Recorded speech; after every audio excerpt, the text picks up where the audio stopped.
the Binance account is showing you, because this robot is trading on your account, it's showing you that the thing is in negatives. But of course, the robot will show you that, hey, this is just, it's normal. I mean, it's just, your bot is buying more of these currencies, and before we know it, it has disappeared. Now, let's talk about how somebody can actually tell that this is a manipulation. Let me not take a decision. And actually, when do we see scenarios whereby if the value is down, it's genuine; if it's up, it's genuine? Yeah, you see, with the collapse of FTX exchange, it's very hard to determine when to spot a manipulation in price. But one thing you should know, that in finance, there is something called a bubble, a market bubble. Okay. You know, for instance, if you remember the 2008 financial crisis, what caused it? The people were investing in the housing sector. All real those estate, real estate, you call real estate, housing sector. And the securities created under the housing sector, like the mortgage-backed securities, people invested in them thinking that the price of the real estate will keep going up. That's what you call a bubble. So that bubble is inflated by those players who have so much money that they feel like they didn't pump up the price. When it is high enough, then they tactfully withdraw at the higher price. Then you people will be left thinking, well, it's going down, but it will still go back up. Okay. Not knowing that it's on this downward trend. Okay. So how do you spot a bubble? And cryptocurrencies, cryptocurrencies, some are in a bubble. Okay. Now, how do you determine that this is a bubble? The bubble, exactly. You see, like I said, it's not easy. It's not. Yeah. Even for professionals, it's not easy. Look at FTX. FTX had sophisticated venture capital funds that were backing it. These are reputable companies, like Sequoia Capital, the Ontario Pension Fund in Canada. Oh, that's. Yeah, they invest with pensioners' money in this collaboration, the collapse exchange. It's really sad. That is big. So if you have sophisticated investors who, through venture capital, are backing this exchange, and they are backing an entity which that doesn't have a CFO, that doesn't have a board of directors, that doesn't have sound corporate governance frameworks or practices. Okay. It shows you that even in this space, it's not very easy to determine what is a bubble and what isn't. Let me give you an example. In 2017, before the Bitcoin price went down, there was a report that was done by, I think, the Chicago School of Law, and I think by the professors in there, and they were analyzing how Tether, the third crypto, crypto, because remember they were marketing it as helping their customers, give them exposure to Bitcoin. They create tethers, and then they use those tethers to connect them to Bitcoin. And then they said this tether, one tether we create is equivalent to $1. When we discovered that actually they had less dollars reserved to back the tethers. The tether rate. Okay. Now there was a report, and it explains how pump and dump schemes, which goes back again to the bubble scenario, how pump and dump schemes are very common in the crypto market. Pump and dump schemes. Now, once you sense that the price of the cryptocurrency is going up consistently, you should ask what is propping up this price. Okay. Because an abnormal rise, a downtrend. I mean uptrend, an abnormal uptrend. Because no asset goes up infinitely. No, there's always those up and down. Yeah, we see. Yeah. But once you realize now, like at the height of lockdown, the cryptocurrencies even reached the highest of $60,000. One coin, one token, one Bitcoin was equivalent to 60,000 US dollars. Once you realize that the price is going up consistently, you should be concerned. Okay. And you should be asking yourself whether that's the right time to buy the coin. Okay. And this has nothing to do with the underlying technology. No, the price goes up because of human spirit and how people feel about something, not because the blockchain is good or not. Not necessarily. There are also politics drives this. Politics, exactly. Yeah. Politics. If you find there's a massive crackdown on an exchange in a country like China, there's a time where Bitcoin miners, China, I think at the height of 2020, mining Bitcoin consumes a lot of energy. Actually, at some point, they estimated that Bitcoin mining consumes more electricity than the country of Argentina. At some point, yes. And they were estimating in a few years mining with Bitcoin would overtake the energy consumption in Japan. Okay. So if you have a country like, and there are reasons that actually make the price of Bitcoin drop around 2018, 19 when China was cracking down on Bitcoin miners, those people who mint Bitcoin. Okay. You know, there's a process, the proof of work, that's the concept they use. Like, if you have mined Bitcoin, get some rewards, some people undertake that process. It's a very energy intensive process. Okay. China cracked down on those mining rigs in 2020, 2019, thereabout. And that had a massive impact on the price because what they call the hash rate, oh Lord, the amount of energy you need to consume one Bitcoin dropped. Okay. So that has an effect on the price. So sometimes also you can look at the hash rate to determine if the hash rate is so high, it means that the price could be reasonable. But then again, you may find a stubborn government like China, which is saying we do not want Bitcoin miners mining and using a lot of our electricity. Yes. So once they crack down on those miners, suddenly the price could fall. Okay. So some of these things, it's not so easy for you to invest in crypto. And I'll tell you this: for you to invest in crypto, you have to take off a year of education. 1 year of education. Okay. Of educating yourself. You don't wake up in the morning because a friend has told you and you invest in crypto. No. The market is rife with what they call rug pulls. You see, a rug pull is, you imagine there is a rug in this studio.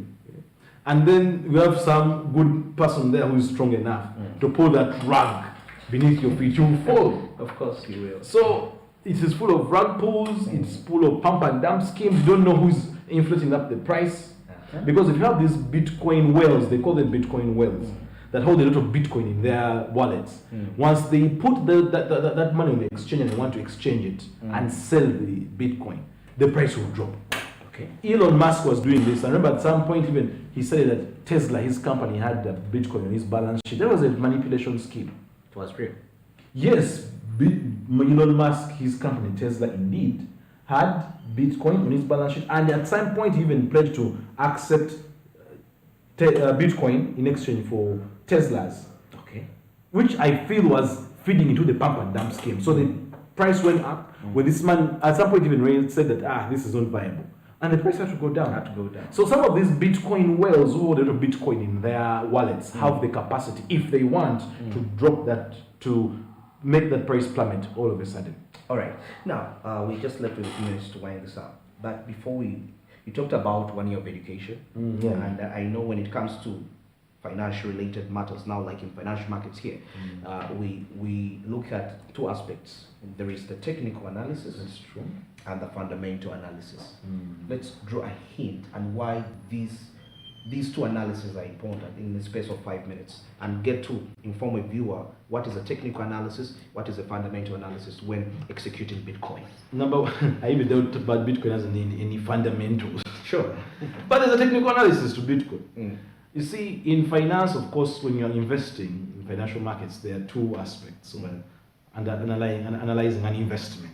Yes. You can analyze this and fundamentals, what you call the fundamental analysis, or its technicals, what you call the technical analysis, where you look at the trend of it, the charts and how it's going, and what. But going back to Bitcoin, now for instance, how can you determine the fundamental analysis of Bitcoin? It is easy for me to tell you, give a fundamental analysis of MTN shares, because number one, I know its cash flows.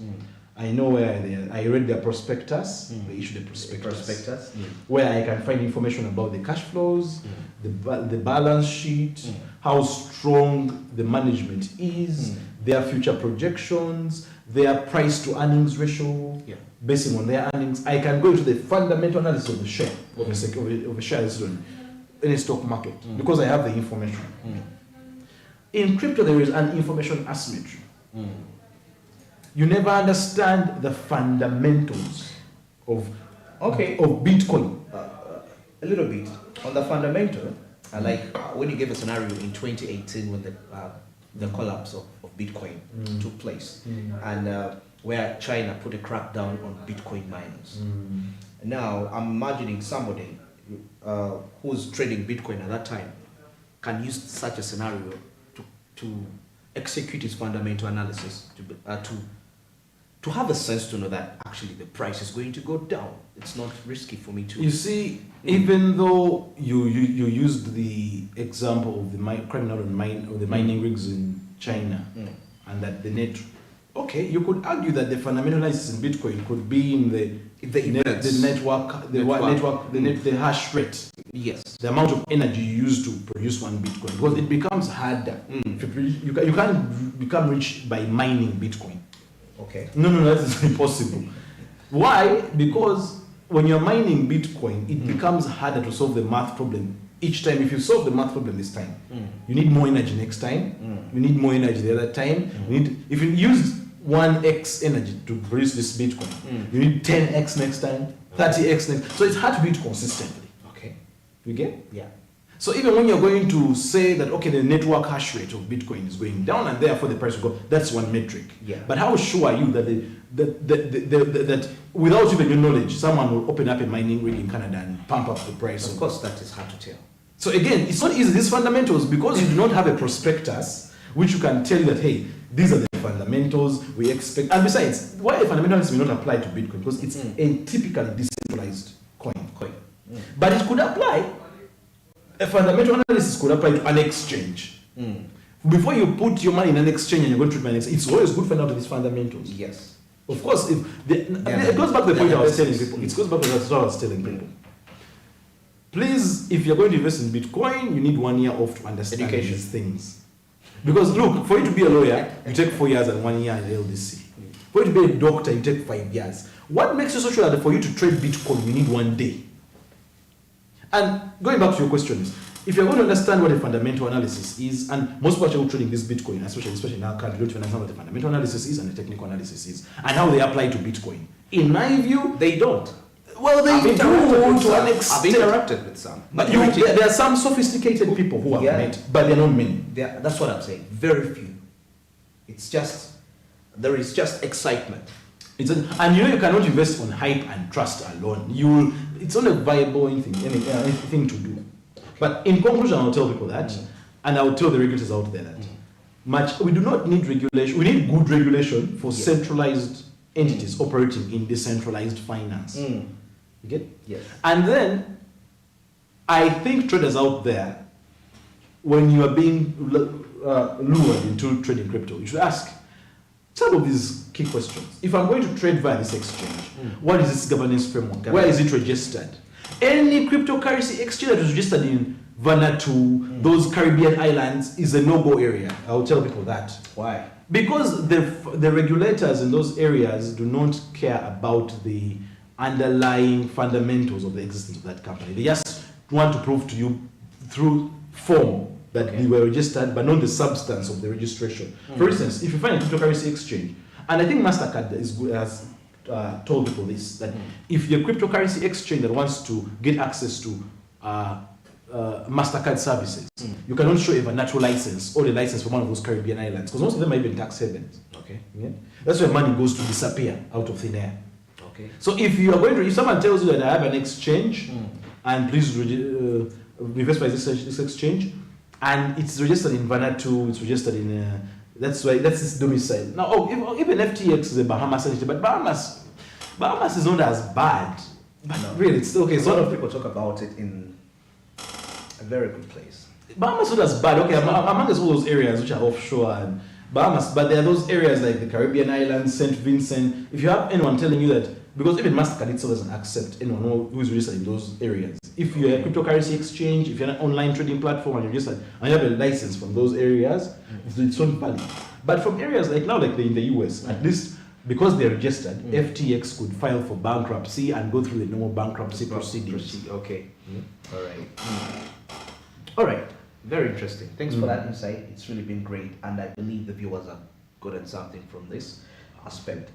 All right, it's exactly 48 minutes. That's past the hour of 9 a.m. and at this particular time we've come to the end of SMB today, and of course very grateful from where we started from, of course from the news recap all the way from 7 a.m. till this particular time as we are winding down. The topic of discussion has been relying on the FTX collapse and what lesson do cryptocurrency traders learn from this, and so many other aspirations regarding this market. And you mentioned something before we came to the end regarding education. Take off a 1 year education. What makes you think that you can understand crypto in just 1 day? It's a very technical subject. You need to know quite a lot of stuff. You need to get in touch with so many professionals regarding this market and getting to understand this currency, since it's a very viable asset regarding that. All right, don't forget, at Smart24 TV Twitter, Smart24 TV official on Facebook, Smart24 TV Live, that's on YouTube, and of course channel 394 on Go TV, channel 372 on DSTV, as you will be in position to get us at whatever part of the region you will be at. Till tomorrow, good morning.